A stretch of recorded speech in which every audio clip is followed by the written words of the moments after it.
When colonisation took a hold, it really stripped away our confidence to believe in ourselves and to do things that we would normally have been able to do.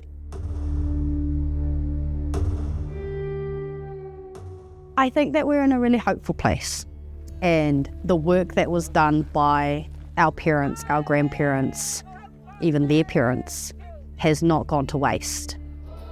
They've birthed a generation of people with a mindset that is unshakable to the influence of a colonial whakaaro. And I'm not saying that we don't exhibit colonial behaviours as a reanga, but there's no way that you can tell me and many of the people that I grew up with in those movements that our ancestors ceded sovereignty.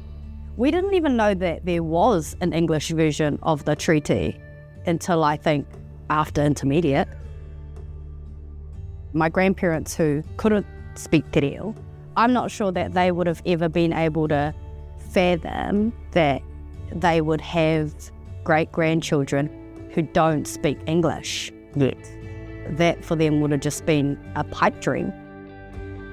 And so when you're shaping those young minds and feeding them a certain education, it does something that I'm not sure many people are prepared for.